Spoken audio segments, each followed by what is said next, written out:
사람이 왕이냐 예수가 왕이시냐. 사사기 17장 1절에서 10절의 말씀 교독합니다. 한 사람이 있었다. 에브라임 산지 출신으로 그의 이름은 미가였다. 그가 어머니에게 말씀드렸다. 어머니에게서 사라져버린 은조각 1100개 때문에 어머니가 저주하시더군요. 제 귀에 들리도록 말씀도 하시더라고요. 보십시오. 그 은이 저에게 있습니다. 제가 가져갔습니다. 그의 어머니가 말했다. 복받기 바란다 얘야 여호와께. 그는 은조각 1100개를 어머니에게 돌려드렸다. 어머니가 또 말했다. 이 은조각은 내가 거룩히 구별하여 여호와께 바치기로 했어. 내가 손대지 않을 거야.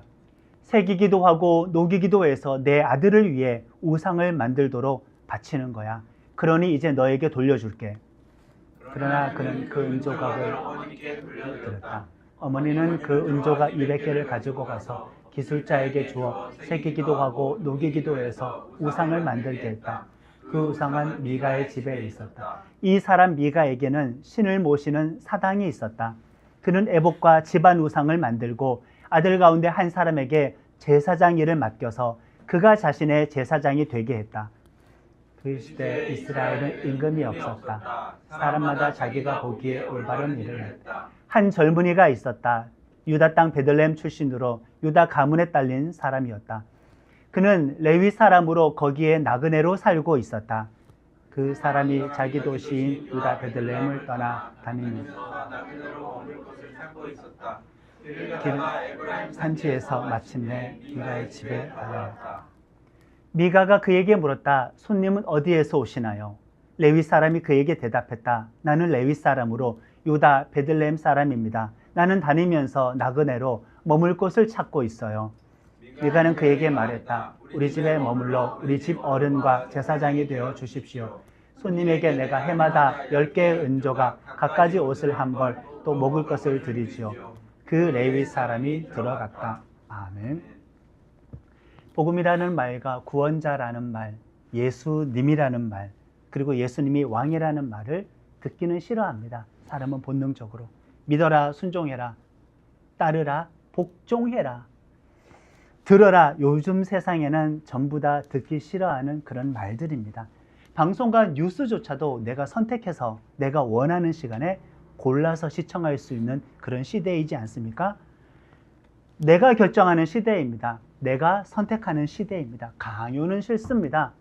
내 마음대로 할 겁니다. 오직 나의 신념과 자기애로 살아가고 싶어하는 그런 세상입니다. 우리도 그런 시대 정신 속에 갇혀서 살아가면서 주님을 믿고 있으니 우리 믿음이 얼마나 많이 왜곡이 되어 있겠습니까?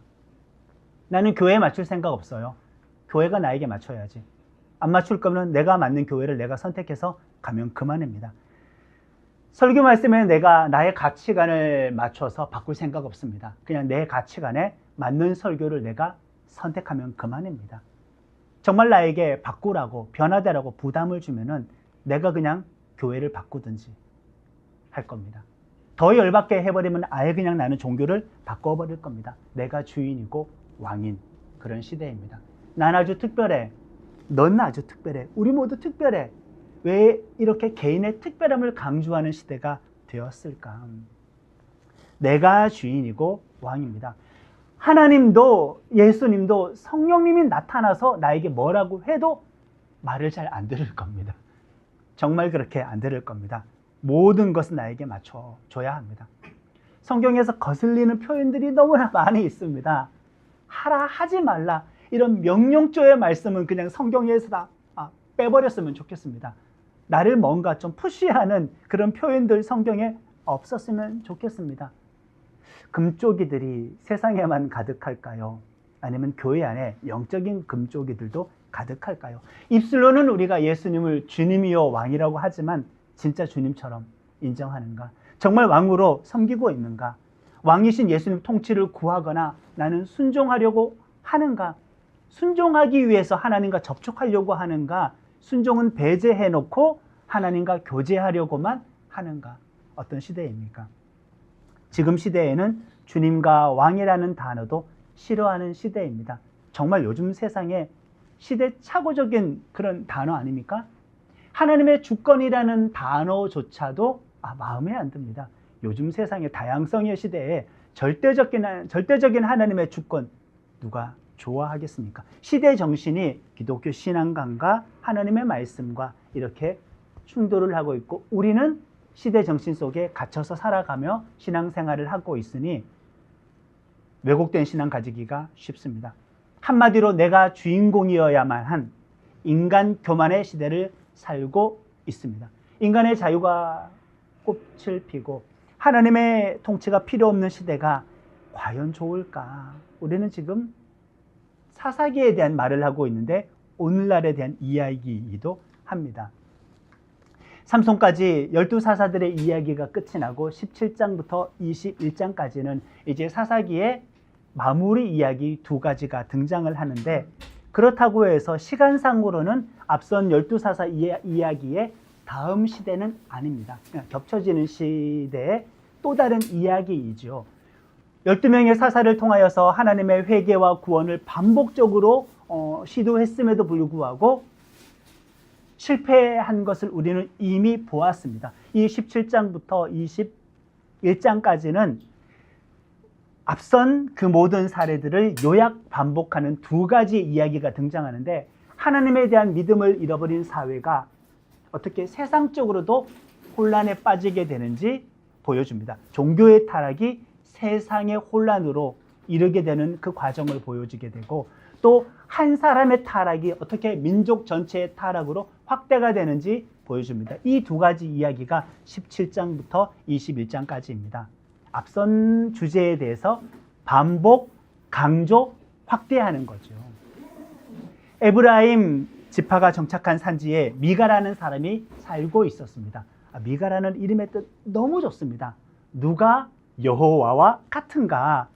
쉽게 말하면 하나님 같은 분 이 세상에 없지. 하나님이 전부야. 하나님과 비교할 수 있는 신은 없어라는 그 뜻이 미가라는 이름에 담겨 있습니다. 이름은 참 좋습니다. 여러분들은 어떤 이름을 가지고 계십니까? 성도라는 이름을 가지고 계시죠. 그리스도인이라는 이름을 가지고 있죠. 하나님의 자녀라는 이름을 가지고 있죠. 예수님의 친구라는 이름을 가지고 있죠. 하늘나라 백성이라는 이름을 가지고 있죠. 교회 다니는 사람이라는 그런 이름도 가지고 있습니다. 다 좋은 이름입니다. 그런데 그 미가는 그 이름처럼 살았을까? 우리는 우리의 신분의 이름처럼 살고 있을까? 유산 상속의 문제가 발생하게 되면은 가족도 없는 거 아시죠? 특히 재벌가에서 그런 일들이 많이 일어나지 않습니까? 법정에 섭니다. 돈 문제로. 부모와 자식 간에 원수짓는 일도 생깁니다. 형제 자매 간에도 유산 상속의 문제, 돈 문제가 생기면은 법정까지 그냥 갑니다. 이 미가는 돈이 아주 많은 집안의 그런 아들입니다. 정말 부유했습니다. 이 미가가 어머니의 돈, 은 1000개를 숨겨놓고 어머니한테는 잃어버렸다고 거짓말을 쳤습니다. 훔치겠다는 거죠. 당시에 제사장의 1년 연봉이 은 10개인데 은 1100개면은 제사장 연봉 3000으로 잡아도 수십억이나 되는 큰 재산입니다. 어머니 재산을 훔치려고 잃어버렸다고 거짓말하는 거죠. 이런 세상이에요. 부모 자식 간에 돈 때문에 신뢰가 무너진 사회. 종교적으로 무너졌죠? 가정도 무너지죠? 도덕적으로도 무너집니다. 벌써 지금 부모님을 공경하라. 이웃의 물건을 탐내지 말라. 내 이웃에 대하여 거짓 증거하지 말라. 10계명, 10계명 중에서 3계명을 단번에 어기고 시작하는 그런 집안입니다. 돈을 사랑하는 물질주의로 오염된 시대인데 뭐 지금과 다를 바가 있겠습니까? 일만하게 뿌리라고 하죠. 전세 사기로 다른 사람의 눈에 피 눈물을 흘리게 하고도 몇 년 살다 나와서 그때 벌어들인 돈으로 살려고 합니다. 양심의 가책도 없어. 뻔뻔합니다. 거액의 돈을 벌 수가 있다면 우리나라의 첨단 기밀을 경쟁국에 그냥 넘기는 매국노들도 존재합니다. 여기에 있는 우리들의 상식으로는 할 수가 없는, 하라고 해도 못할 일들을 정말 당당하게 하는 사기꾼들이 많이 있습니다. 돈 때문에. 돈을 많이 버는 것이 성공한 인생일까요? 그렇게 단정할 수는 없죠. 돈을 많이 버는 것이 하나님의 축복일까요? 단정할 수는 없죠. 잘못된 방법으로 벌어서 타락할 수도 있으니까요. 큰 돈을 벌 수만 있다면 수단과 방법을 가리지 않고 잔인한 짓과 비도덕적인 일을 행하는 것이 판치는 세상입니다. 이거는 인류 역사가 그냥 마찬가지입니다. 미가라는 이름으로 그 짓을 했다는 거죠. 그리스도인이라는 이름으로 우리는 그 짓을 할 수가 없습니다. 이 미가의 어머니는 누가 훔쳐갔는지는 모르지만 어쨌든 미가가 잃어버렸다고 했잖아요. 수십억이잖아요. 이 훔쳐간 놈에 대해서 여호와의 이름으로 정말 저주를 쏟아버렸습니다. 이 고대 근동에서는 신의 이름으로 저주하는 것이 효과가 있다고 믿었고, 지금도 주술하는 사람들은 인형에다가 바늘 꽂기도 하잖아요. 그런 일들이 고대에도 있었고 지금도 있는데 기독교적이진 않습니다. 이거는 미신적이고 가나안 우상신앙을 따라한 것입니다. 미가의 어머니 성격을 우리가 읽을 수 있어요. 정말 사람을 저주하는 겁니다. 병에 걸려라, 그냥 죽어라, 그냥 망해버려라, 비참하게 고통받다가 그냥 이 땅 가운데서 흔적도 없이 그냥 사라져라. 수십억을 날렸으면 얼마나 많이 저주를 했겠습니까? 저희 집이 과거 서울로 이사 와서 정착하는 과정 가운데 사기 비슷한 것을 당했다고 말씀을 드렸잖아요. 제가 교육전도사였었을 때인데 온 가족이 그냥 신용불량자가 되었습니다. 그때 저도 그것과 관계된 그 가해자 할아버지에 대해서 저주 많이 했습니다. 저 할아버지 하나님 당장 죽여주세요. 하나님 저 할아버지 진짜 병이 나든지 사고가 나든지 죽어서 없어져 버렸으면 좋겠습니다. 핵심적인 저주 내용. 저 할아버지 죽기 직전까지 예수 꼭 안 믿게 해주세요. 예수 안 믿고 죽어서 구원도 없고 영원히 지옥 가버렸으면 좋겠습니다. 라는 저주를. 그로 인하여 경제적인 피해를 너무 많이 받기 때문에 온 가족이 그때 낭비한 허송 세월이 한 10년 가까이 되었습니다. 그 문제로부터 탈출하기까지 정말 많이 저주를 했는데 용서하기까지 오래 걸리지는 않았습니다. 나중에는 그 말을 공식적으로 취소하고 입술로 소리를 내어서 공식적으로 취소하고 회개기도하고 그 할아버지를 축복하는 기도하고 그 할아버지 예수 믿게 해달라고 그 할아버지 영혼의 구원을 위해서 기도하는 것으로 용서하면서 넘어갔었죠. 돈 때문에 우리가 무너지는 일이 많은데 우리의 신앙심을 내 원수 제거하는데 사용하는 실수를 범하지는 않을까. 돈 때문에 사람을 저주하는 세상이 정상적인 세상인가?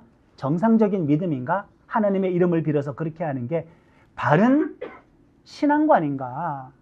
하나님의 이름을 저주하는 데 사용하면 안 됩니다. 그 우리들의 몫은 아니죠. 하나님의 몫입니다. 믿음과 기도를 내 미운 사람 제거를 위해서 사용하는 것은 하나님의 이름으로 누군가를 저주하는 것과 마찬가지입니다. 정죄하고 심판할 권리가 사람에게 없고 오히려 저주 많이 하는 사람, 정죄 많이 하는 사람, 심판 많이 하는 사람에게 오히려 사단의 역사가 꼬여가지고 그 사람이 성령의 충만함을 잃어버리고 그의 마음이 사단으로 가득하게 됩니다. 지금 한국 사회가 서로가 서로를 증오하고 미워하고 정죄하고 심판하지 않습니까? 본인은 각자 정의롭다고 하는데 정죄와 심판과 증오가 가득한데 정의가 가득할까요? 그의 마음에 성령님이 충만할까요? 아니면 그의 마음이 사단으로 가득할까요? 집단적인 사단의 역사가 이 땅 가운데 지금 횡행하고 있는 것 같습니다.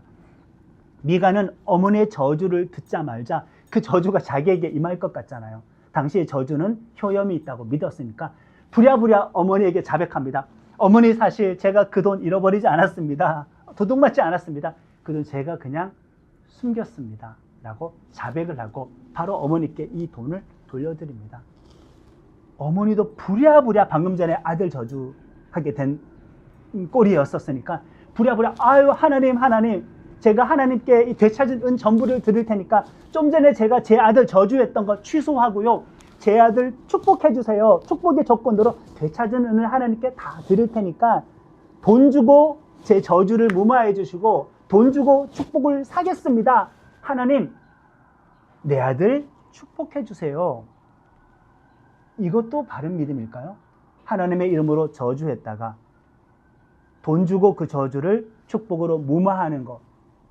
정말 이 미가의 어머니는 자기 마음대로 하나님을 이해하고 있었어요. 이거 하나님을 마음대로 갖고 노는 그런 신앙생활을 지금 하고 있는 것입니다. 우리 3절과 4절의 말씀을 함께 합니다. 그는 은 조각 1,100개를 어머니에게 돌려드렸다. 어머니가 또 말했다. 이 은조각은 내가 거룩히 구별하여 여호와께 바치기로 했어. 내가 손대지 않을 거야. 새기기도 하고 녹이기도 해서 내 아들을 위해 우상을 만들도록 바치는 거야. 그러니 이제 너에게 돌려줄게. 그러나 그는 그 은조각을 어머니에게 돌려드렸다. 어머니는 은조각 200개를 가지고 가서 기숙자에게 주어 새기기도 하고 녹이기도 해서 우상을 만들게 했다. 그 우상은 미가의 집에 있었다. 아멘. 많은 사람들의 심리 중에, 의견 중에 이런 심리가 있습니다. 내가 하나님께 평소보다 아니면 그 누구보다 더 많이 헌금을 하면은 뭔가 특별하게 나에게 축복으로 보답해 주시지 않을까라는, 헌금을 어떻게 축복의 거래 조건으로 여기는 그런 마음이 있지 않습니까? 그런 마음이 있을 수가 있는데, 지금 하나님께 돌려드려 놓고 그 대가로 우리 아들 축복해 달라고 그렇게 지금 기복주의 신앙으로 미가의 어머니가 이렇게 나아가는 모습을 볼 수 있습니다. 이거는 뭐 오늘도 크게 다르지 않죠. 내가 많이 드렸으니 내가 많은 축복받는 것은 당연합니다 라는 이런 생각. 헌금할 수 있는 자체를 기쁨으로 여기고 감사로 여겨야 되는데, 그것은 할 수 있는 게 특권인데 했으니 복 달라라고 여기는 게 정상적인 신앙은 아니다. 미가의 어머니의 말씀은 진짜 하나님에 대한 이해가 전혀 없어요. 성경 이해가 전혀 없어요. 그냥 자기 멋대로 신앙입니다. 그리고 하나님께 은 1100개 전부 드리겠다고 했잖아요. 이것도 나중엔 뒤집어요. 액수가 크잖아요. 수십억인데 1100개 드리겠다고 해놓고 실제로는 200개만 드려요. 근데 200개도 하나님께 드린 게 아니라 하나님께 드린다는 명목으로 하나님 우상을 제작할게요 라고 해서 우상을 만들어서 그 우상을 또 누구에게 줘요? 아들에게 줘요. 정작 1100개 중에 하나님께 하나도 드린 게 없게 되는 거죠. 교묘하는 겁니다. 이렇게 돈 주고 저주를 축복으로 바꾸는 것도 문제이고, 전부 드리겠다고 약속해놓고 그 약속을 취소한 것도 문제이고, 우상을 제작한 것도 문제이고, 정말 교회 안에 이런 빌런이 있으면은 그 교회 목회자는 얼마나 답답할까? 말도 못할 것 같아요. 왜? 아주 부잣집이니까. 이 사람에게 바른 말 했다가 그냥 교회를 옮겨버리면 어떡할까? 실제로 그렇습니다. 하나님 우상을 제작해서 아들이 소유하게 되었으니 더 많이 복을 주실 거야 라는 이런 기복신앙이 있습니다. 여기서는 보세요. 10계명 중에 1계명부터 4계명까지 다 어겼습니다. 다른 신 섬기지 말라, 하나님의 이름 망령되이 일컫지 말라, 우상 제작하지 말라, 안식일을 거룩히 지키라. 이거 예배와 관계된 건데 자기 마음대로 이렇게 한 것이니까 너무나 많은 계명을 어겼는데, 이 미가의 집의 모습은 한 개인과 한 집안의 모습이 아니라 사사기 시대 이스라엘 백성들의 전체의 모습이고, 오늘 우리들에게 적용하면은 우리나라도 이 세상도 비슷하지 않을까. 그렇게 빠진 게 또 있습니다. 아들에 대한 책망은 있었나요? 없었나요? 없었죠. 삐뚤어진 모성애. 자기 자녀가 지금 돈을 훔치고 거짓말한 것을 책망해야지. 저도 초등학교 아주 저학년 때 저희 어머니 지갑에서 현금을 훔치다가 걸려서 벨트로 회초리를 맞았던 그런 기억이 나는데요. 호되게 혼난 다음부터는 그런 나쁜 짓을 안 하게 되었죠. 아니, 지금 자녀가 돈 훔쳤고 거짓말까지 했잖아요.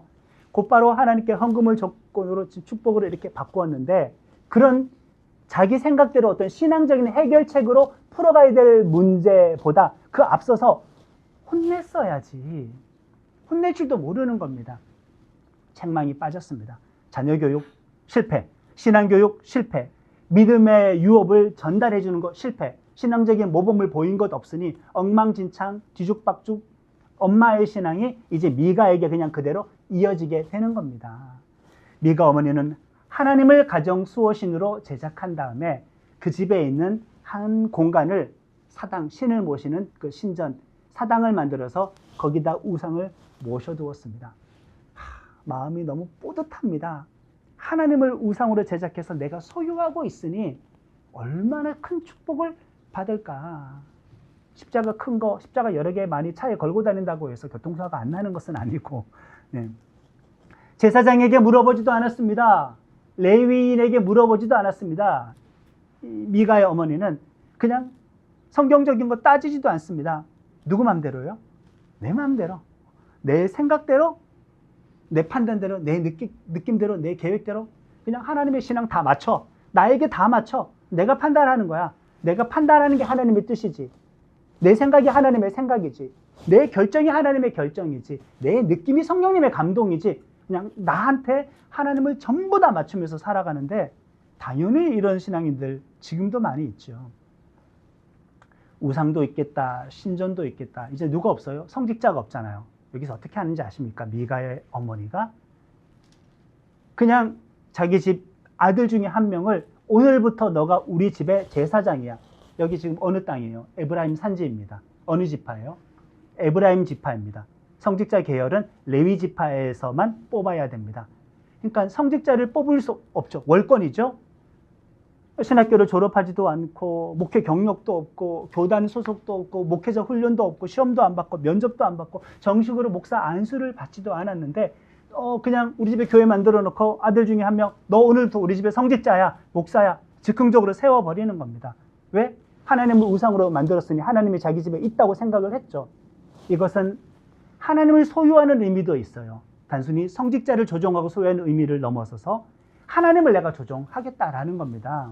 부리겠다는 거죠. 이 일에 대한 평가입니다. 함께 합니다.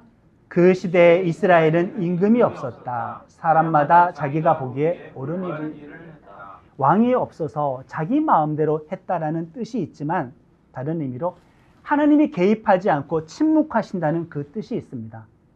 하나님의 침묵을 허용하시는 거라고 단정하지는 말아야죠. 계속 내 마음대로 살아가기 때문에 침묵하시는 것은 아닐까? 그것을 우리가 살펴봐야 합니다. 그 이후에 유다 지파 베들레헴에 한 청년 레위인이 떠돌고 있었습니다. 그런데 이 베들레헴이 어떤 성읍이냐? 여호수아가 가나안 땅을 정복하고 정착할 때에 땅 분배 끝나고 레위인들에게는 거주할 수 있는 성읍 48개를 이렇게 정해줬는데 베들레헴은 그 레위인의 정착할 성읍에 포함되지 않습니다. 그런데 지금 베들레헴에서 살고 있는데 제대로 사는 것이 아니라 거기서 그냥 떠돌이처럼 살고 있죠. 이 레위인은 사명의 자리를 떠나야 버렸다는 뜻이죠. 있어야 할 자리 없었다라는 겁니다. 그러니까 모든 질서가 무너졌죠. 성직자 체계, 종교 체계, 예배 체계, 말씀 체계 다 무너졌습니다. 백성들도 문제이지만 성직자 계열도 여전히 문제이다. 네? 그런데 베들레헴에서조차도 제대로 정착하지를 못했어요. 왜? 아무도 이 레위인 청년을 먹여주지도 재워주지도 않았어요. 돌보지도 않았어요. 왜 그렇게 했을까? 레위인의 역할은 말씀을 가르쳐요. 율법을 가르쳐요. 제사의식을 가르쳐요. 근데 배우려고 하는 사람이 없으니 관심이 없으니 챙겨주지 않는 겁니다. 레위인에 대한 배려와 관심도 없어요. 그 말은 말씀과 예배에 대해서 관심이 없다는 뜻입니다. 레위인의 기능이 정지된 세상. 그러니 먹고 살 길 찾아서 이 레위인 청년은 사명의 자리를 계속 벗어던지며 떠나는 겁니다. 좀 더 월급 많이 주는 교회로 가야겠다. 좀 더 사람 많은 교회로 옮겨야겠다. 조금 더 사택이 넓은 곳으로 옮겨야겠다. 좀 더 부자 동네로 찾아다녀야겠다. 주신 사명의 자리보다 밥그릇을 쫓아 옮겨다니는 성직자가 되었습니다. 8절과 9절의 말씀을 함께 합니다. 그 사람이 자기 도시인 유대 베들레헴을 떠나 다니면서 나그네로 머물 곳을 찾고 있었다. 길을 가다가 에브라임 산지에서 미가의 집에 다다랐다. 미가가 그에게 물었다. 손님은 어디에서 오시나요? 레위 사람이 그에게 대답했다. 나는 레위 사람으로 유다 베들레헴 사람입니다. 나는 다니면서 나그네로 머물 곳을 찾고 있어요. 미가의 집은 부유하잖아요. 사당도 만들어 두었잖아요. 하나님을 수호신 우상으로 제작했잖아요. 그런데 진짜 레위인 손님이 자기 집에 방문했으니 미가 엄마도 잘못된 판단을 했는데 이 미가도 야 레위인을 우리 집에 제사장으로 삼으면 더 복 받겠다라고 생각을 해서 그 사람에게 제시하는 겁니다. 연봉 3천 줄게. 옷을 제공하고 숙식을 제공할게. 우리 집 소속의 제사장이 되어줘. 제사장을 소유하겠다, 사유화하겠다. 이 말은 하나님을 소유하겠다, 하나님을 사유화하겠다. 내가 하나님께 나아가는 것, 내가 하나님의 말씀에 맞추는 것이 아니라 우리 집을 위해서 그냥 필요한 말을 다 해줄 사람을 초대하는 겁니다. 성직자가 그것을 수용했습니다. 먹고 살 방법이 없어가지고요. 여러분들이 이 제사장의 입장이라고 한다면은 미가 집 사람들에게 제대로 된 하나님의 말씀을 전할 수 있겠습니까? 회개하라는 말 할 수 있겠습니까? 축복의 말만 하겠습니까? 비위 다 맞춰줘야 되는 겁니다. 모든 메시지, 모든 신앙 상담은 당신들이 오라요. 그냥 다 맞춰주는 거지요. 이런 제사장을 원했습니다. 돈을 주는데요. 숙식을 제공해 주는데 미가의 마음이 너무나 든든했습니다. 함께합니다. 미가가 말했다. 이제 나는 압니다. 여호와께서 내게 잘해 주실 것입니다. 레위 사람이 우리 집 제사장이 되었으니까요. 제사장의 사유와 조종하겠다는 거죠. 하나님의 사유와 우상 만든 것처럼 마찬가지입니다. 그러니까 내가 왕이 되어서 왕 중심으로 제사장도 끼워 맞추고 하나님도 끼워 맞추고 이런 세상. 우리라고 다를까? 나는 정말 예수 왕을 인정할까? 우리는 정말 예수 왕권을 인정할까? 이 말씀을 보고 상상을 해봤습니다. 재벌가에서 사역지 없는 목사에게 높은 연봉과 숙식을 제공해 준다고 한다면은 그 집안 개인 성직자가 될 사람이 요즘 세상에 있을까 없을까? 근데 임재가 없는 상황을 보면은 분명히 있지 않을까? 그 집안만을 위해 축복하라 이거죠. 하나님 우상 만들어 소유하고 성직자도 소유합니다. 하나님을 통제하겠다는 겁니다. 교회 재정의 큰 부분을 차지하는 성도들이 성직자들을 자기 마음대로 부리려고 하는 경우도 많이 있고 실제로 찍소리를 못합니다. 있는 그대로 하나님의 말씀을 전하면 쫓겨납니다. 비위 맞춰야죠. 이 사건 바로 다음의 구절이 18장 1절인데 같이 읽겠습니다. 18장 1절. 그때 이스라엘에 왕이 없었고, 여기만 이 말씀이 있는 것이 아니라 사사기 후반부 17장부터 21장은 이 표현이 자주 등장합니다.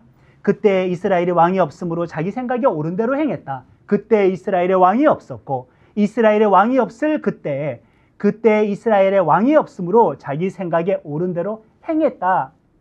제대로 된 왕이 없어서 자기가 왕인 것처럼 마음대로 살았다는 그 뜻으로 보이지만은 숨겨진 뜻은 무엇이겠습니까? 사람을 왕으로 세우는 것으로 해결책을 생각하지는 않으시겠죠. 조금 표면적인 뜻인 거고, 제대로 된 왕이 없어서 이 문제가 벌어졌다? 그래서 각자가 왕인 것처럼 살아갔다. 표면적인 뜻이고, 숨겨진 뜻은 하나님을 왕으로 섬기지 않아서 그렇다. 사람 왕이었습니다. 예수 왕이 아니라 각자가 왕이 되려고 해서가 문제였습니다. 내 삶의 보좌에서 여러분들의 머리에 쓰고 있는 면류관을 벗어놓고 내려오시기를 바라고, 그 면류관은 그 자리에 앉으신 우리의 주님, 구세주이신 그분, 왕이신 예수님께 대신 씌워드릴 수 있기를 바랍니다. 나에게 하나님을 맞추지 말고, 신앙을 나에게 맞추지 말고 내가 하나님께 맞추어 가야 합니다. 신앙을 소유해서 개인 기복주의를 위해서 이용하지를 말고 우리는 내가 하나님께 소유된 백성으로 살아가야 할 것입니다. 예수님은 주님, 구세주이십니다. 면류관을 그분께 드립니다. 예수와 함께 나의 마음과 목숨과 힘과 뜻을 다 드립니다. 참된 왕이 없는 이 혼란한 세상에 예수 왕의 통치가 임하기를 예수님의 이름으로 축원합니다. 우리 안에, 우리 교회 안에 예수 왕의 통치가 임하기를 예수님의 이름으로 축원합니다. 아멘. 주님의